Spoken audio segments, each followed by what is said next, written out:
Hello, everybody. Welcome back to another real scent review with your host, Joe. I promise you guys, this is a real scent review. It's not one of those fake scent reviews. Anyway, I hope you enjoy the one I have for you tonight. This one I've been very excited for. This is one of the first fragrances that I bought for myself in recent years. So, as some of you might know, I've been into fragrances for the past 10, 11 years, since I was pretty young. Anyway, so what happened was I received a couple of Christmas presents back when I was, back 11 years ago. And I had, it was a sample set of colognes. So from that, I bought my very first scent, which was heavily discounted because of the previous purchase of the sample set. So I bought it, and that was Hugo Man. That was the first scent I ever bought for myself. So I still maintained that set of, there were like 10 other or 9 other samples in that set. Anyway, point is I kept that. And over the years, I was gifted other bottles of perfumes, colognes, fragrances, whatever you want to call it, from, family members, girlfriends over the years. But it's only been recently, within the past 3-4 years, that I've started really getting into the fragrance thing again and really researching it. To a deeper level.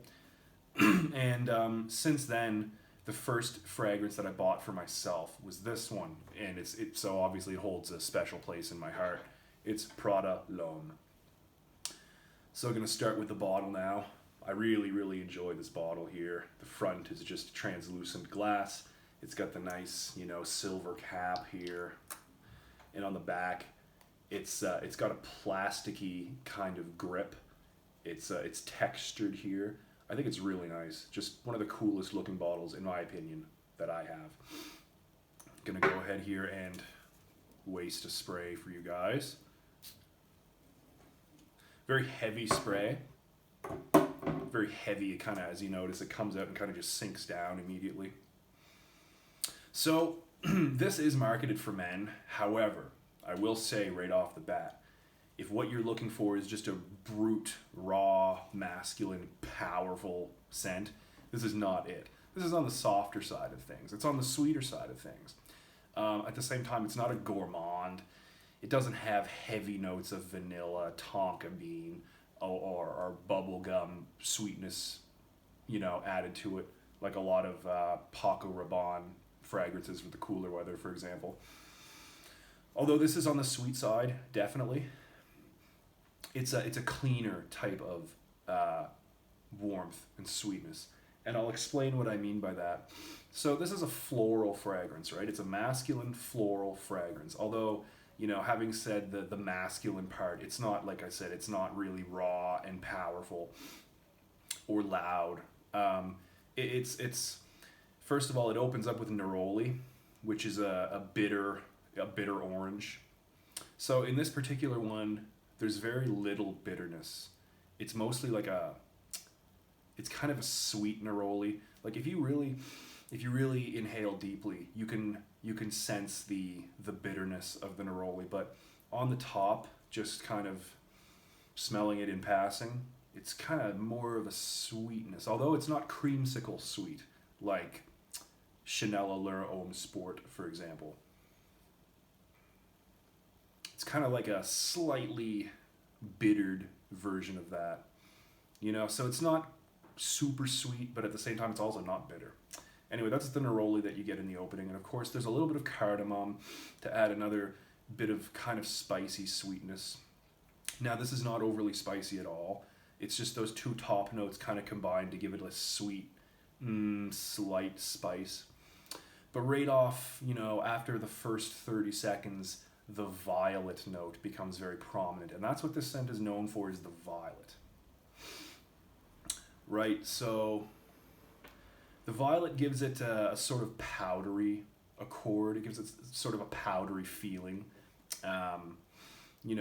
It's not like, for example, Dior Homme. Dior has a line of male fragrances called Homme, and that line is very well known for its use of iris and violet. So in those particular fragrances, the violet and the iris are very heavy. Now this starts with the violet in the middle, after the first 30 seconds after application. The violet to me becomes, very prominent, but it's also joined with iris. So the iris is a big player here as well. It's the combination of that iris and the violet that give it this really fresh kind of floral tone. But at the same time, it's not uplifting, citrusy fresh, right? It's not like a summer scent for the high heat. It's kind of just like a floral freshness. And, as the minutes go on here, the iris becomes more and more prominent, definitely more and more prominent. And that powdery kind of sweetness is coming out more and more. And there's also a note of mate here, which is herbal, kind of earthy. It's used in an Argentine tea called yerba mate. Anyway, so there's a slight kind of nuance of tea as well in the mid part. But now you're mostly what's mostly being given off here is definitely this cardamom. There's definitely a little bit of that neroli that remains.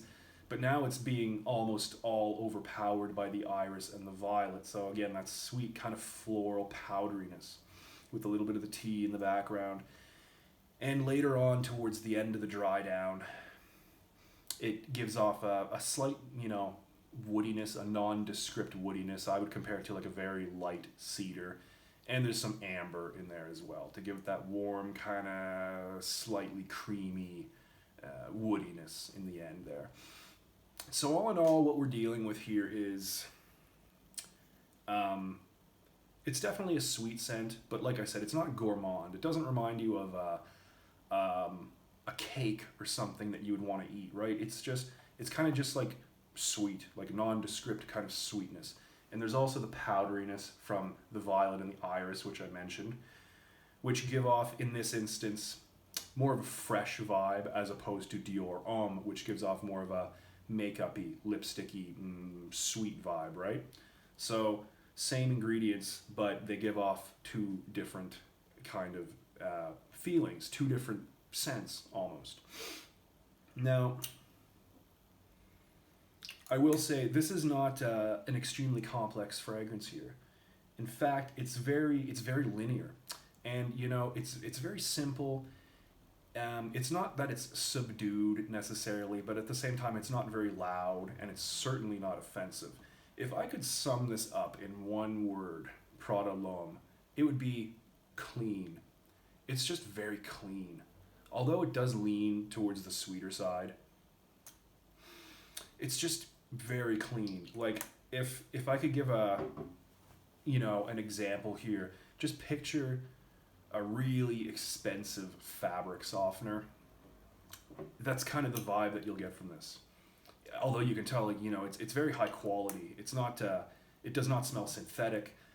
It does not smell, of low quality. It doesn't smell cheap at all. It smells very nice.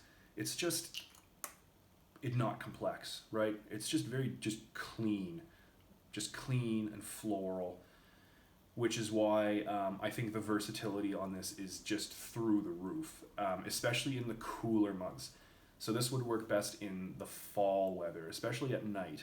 You could also wear it in the winter time, although I would avoid wearing it on the most extremely cold days because maybe some of these floral notes wouldn't be able to cut through that bracingly cold air.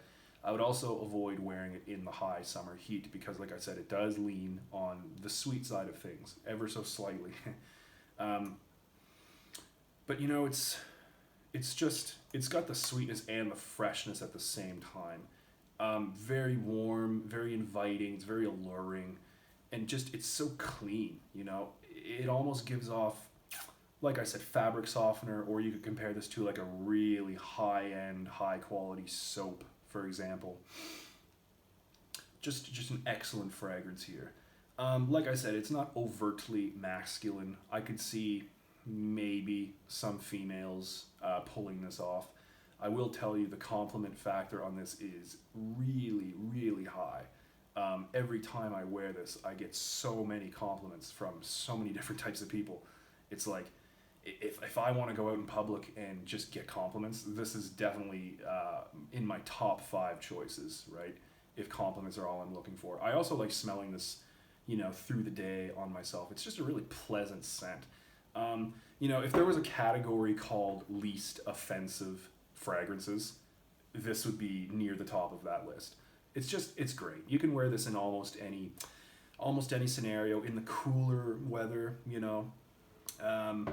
perfect for the office. It's almost as though Prada and their perfumer were thinking, let's make something specifically for the office or something for enclosed, slightly formal situations, right?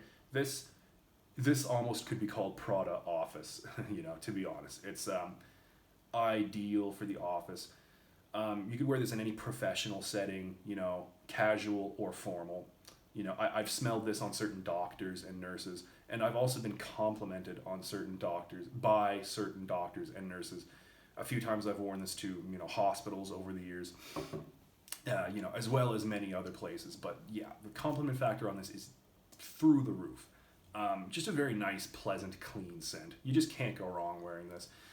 Fresh out of the shower, spray this on, perfect. You're gonna smell fresh, just clean, right? And you could wear this after the gym, for example. If you want to give yourself a couple of spritzes, maybe you don't have time to shower right away, whatever, spray this on. Gonna be a little bit of an invigorating, uplifting kind of refreshment for you. The performance on this is good. A lot of people out there, for some reason, complain about the performance on this. Now, I have to disagree. I have a skin type where, fragrances don't always last the longest on my skin compared to certain other people who have tried the exact same fragrance. Having said that, this definitely lasts like 8 hours on my skin. The projection isn't insanely heavy. I get an arm's length projection for the first hour, and then it starts to settle closer to the skin, but it doesn't really ever come all the way back to the skin. It's always projecting at least slightly, and on top of that, the sillage is incredible. This hangs in the air around you for like 15, almost 20 minutes sometimes. So if you spray this, leave the room, and come back, you're gonna smell this, right? The sillage is excellent. Again, just a really clean, high quality fragrance here. As far as age, who's gonna like wearing this, I honestly think anyone could get away with wearing this. Late teenage years, both male and female, but leaning masculine, I would say. Leaning masculine because of the kind of the woody base and the slightly bitter orange up top and the cardamom, which I always have found cardamom to just be slightly more masculine as opposed to feminine. So because of those reasons, I think it does slightly lean masculine, although like I said, it's not daring or brash or loud or raw or anything like that. Late teenage years all the way up until old age, right? It kind of transcends age almost. Again, it's you could wear this to a club too. This is just kind of a jack of all trades. Although, like I said, it does really shine in the cooler weather. So if you're inside of a club, it's probably going to be really warm and humid, right? Might not be the best place to wear this, but you definitely could wear it to a club if you wanted to. So yeah, Prada L'Homme. This is, again, it's so simple, yet it's so elegant and luxurious, and it's like the opposite of offensive. It is the least offensive scent you will probably ever smell as far as fragrances go. It's just so nice. And the price is great. I got this 50 milliliter bottle for about $45 Canadian. You can get 100 milliliter bottles for, I think around, the last time I checked, it was $65 Canadian, which is a pretty good buy. Check websites like FragranceNet, Fragrance Buy. Yeah, and this is another one where if you spray it on, it's just, you can't stop smelling yourself. It's just kind of like, it grabs your attention without being complex at all. It's just a really nice smell. It's just nice and clean. So if that's what you're looking for, I highly recommend checking this one out, Prada L'Homme. Anyway, guys, I hope you've enjoyed the review. I hope to see you next time. Please don't forget to subscribe to my channel and like this video.